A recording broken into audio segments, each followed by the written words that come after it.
ఆవు పాలల్లో దీర్ఘాయువు, తేజస్సు, మేధస్సు, జ్ఞాపక శక్తి, రక్తశుద్ధి, రోగ నిరోధక శక్తి ఇలా ఎన్నో పోషక విలువలు కలిగి ఉన్నాయి. అటువంటి ఆవు గురించి, దేశీ ఆవు పాల యొక్క విశిష్టత గురించి మనకు వివరిస్తున్నారు ప్రముఖ పండితులు, ఆధ్యాత్మికవేత్త శ్రీ రామకృష్ణ గారు. గోక్షీరం జీవనం బల్యం రక్తపిత్తానిపాటనం ఆయుష్యం పుంసకృత్ పథ్యం మేథ్యం వృష్యం రసాయనం అని చెబుతుంది చరక సంహిత. అంటే ఆవు పాలు జీవులకు ప్రాణాధారము, త్రిదోషహరము. అంతేకాకుండా మనిషిలో పుంస్తత్వాన్ని పెంచగలిగిన అద్భుతమైన ఔషధం. అలాంటి ఆవు పాలు మనిషికి అమృతంతో సమానం. మరి ఆవుకు ఈ శక్తి ఎలా వస్తుంది? ఏ ప్రాణికి లేనటువంటి శక్తి ఆవులో నిక్షిప్తం ఎలా అయి ఉన్నది గమనించే ప్రయత్నం చేద్దాం.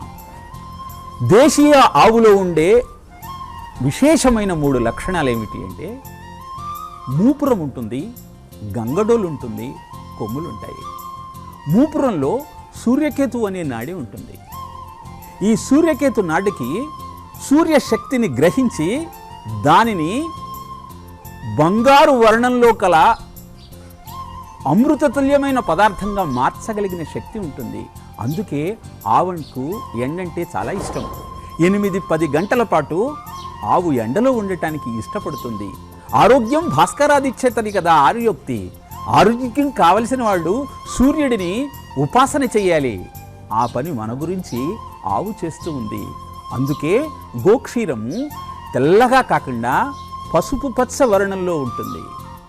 దాని నుంచి వచ్చే అద్భుతమైన శక్తి కేవలం తల్లిపాలలో మాత్రమే ఉంటుంది. అందుకే చిన్నపిల్లలకు తల్లిపాలు కరువైనప్పుడు ఆవు పాలనిస్తారు. నెలల బాలుడి నుంచి వయోవృద్ధుడి దాకా అందరూ సేవించి జీర్ణం చేసుకోగలిగిన ఆహారం గోక్షీరం. అగ్రమగ్రం చరంతి నామౌషధానాం వనే వనే తాసాం వృషభకృత్నీనాం పవిత్ర కాయశోధనం అంటూ కఠోపనిషత్తులో తెలియచేశాడు. అంటే ముందుకు నడుస్తూ అనేక అడవులలో సంచరిస్తూ అక్కడ ఉన్నటువంటి ఔషధ వృక్షాలన్నింటినీ సేవిస్తూ దానిని క్షీరంగా మార్చి ఇంటికి వచ్చి గృహస్థు అనారోగ్యాన్ని పోగొట్టుకోవడానికి కావలసిన ఔషధాన్ని పాల రూపంలో ఇచ్చేటువంటి అద్భుతమైన దేవతామూర్తి గోమాత. మరి ఈరోజు అడవులు ఎక్కడున్నాయి? గోవులు ఎక్కడ ఉన్నాయి? 51 రకాల ఉన్నటువంటి భారతీయ దేశీ గోవులు అంతరించి 29 జాతులు మాత్రమే ఇప్పుడు ఉపలబ్ధమవుతూ ఉన్నాయి. 33% అడవులతో విస్తరిల్లిన భారతదేశం ఈరోజు 7% అడవులతో మాత్రమే కనపడుతూ ఉంది. మరి ఆ ఔషధాలు గోవులకు ఎలా చేరాలి? వాటిని చేర్చే బాధ్యత ఎవరిది? ఎవరో ఒకరు పూనుకోవాలి కదా. అలాంటి అద్భుతమైన లక్ష్యంతో మనం గోవుకు ఔషధాల రూపంలో ఆహారాన్ని అందిస్తే అది నీకు ఆయుర్దాయాన్ని, అమృతతుల్యమైనటువంటి జీవనాన్ని, ఐశ్వర్యాన్ని అందిస్తుంది. అందుకే గోవులో 33 కోట్ల మంది దేవతలు నివాసం ఉంటున్నారు అని శాస్త్రం తెలియచేస్తూ ఉంది. గోవుకు ప్రదక్షిణం చేసినట్టయితే భూమండలాలన్నింటినీ ప్రదక్షిణం చేసినట్టే, 1000 సార్లు కాశీయాత్ర చేసినట్టే, 6 సార్లు భూప్రదక్షిణం చేసినట్టే అని తెలియచేస్తోంది శాస్త్రం. అద్భుతమైనటువంటి గోవు పాలను మనం స్వీకరించినట్టయితే మనలో ప్రేమ ఉప్పొంగుతుంది, తల్లి పట్ల పూజ్యభావం పెరుగుతుంది. ఎందుకంటే ఆవు తన దూడ కోసం ప్రాణాన్నైనా ఇవ్వటానికి సిద్ధమవుతుంది కాబట్టి. అంతేకాదు, సత్సంతానం కావాలని ప్రతి దంపతులు కోరుకుంటారు. మరి సత్సంతానం కావాలంటే ఏమి చెయ్యాలి? పుష్యమి నక్షత్రం నుంచి 7 రోజుల పాటు ఆవు పాలలో పత్తి వేరును వేసి దానిని రోజు సేవిస్తూ ఆవును పూజించినట్టయితే అద్భుతమైన సంతానం కలుగుతుంది అని తెలియచేస్తోంది ఆర్షవాంగ్మయం.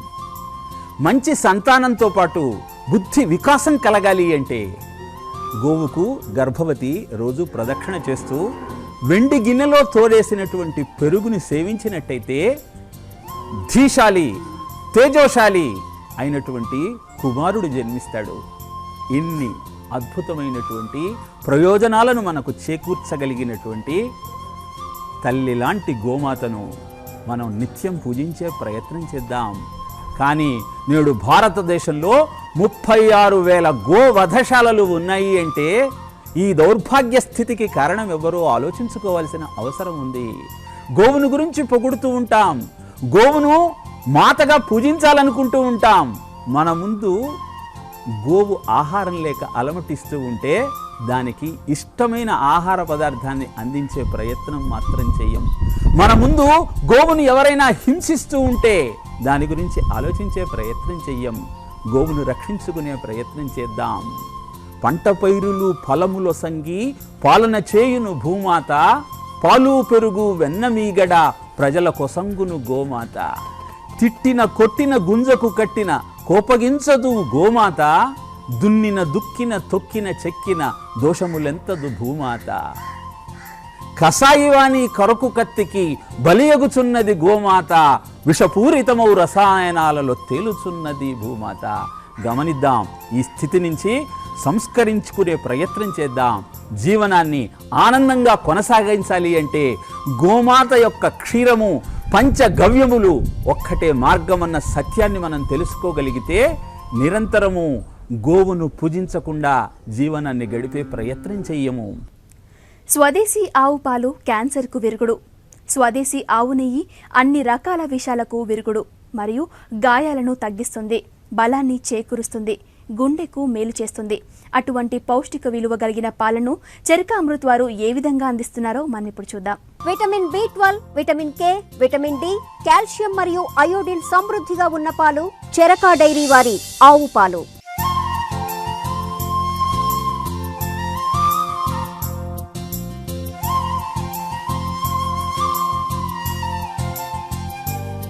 అమృతవల్లి, తులసి ఆకులు, వేపాకులు, కరివేపాకు, మునగాకుతో పాటు అశ్వగంధ, పచ్చి పసుపు, సెలావరి, జొన్న, సజ్జ, లేత చెరుకు వంటి ఆయుర్వేద మూలికలను దేశీ ఆవుకు ఆహారాన్ని అందించి తద్వారా వచ్చే తాజా పాలు అందిస్తున్నారు చెరక డైరీ.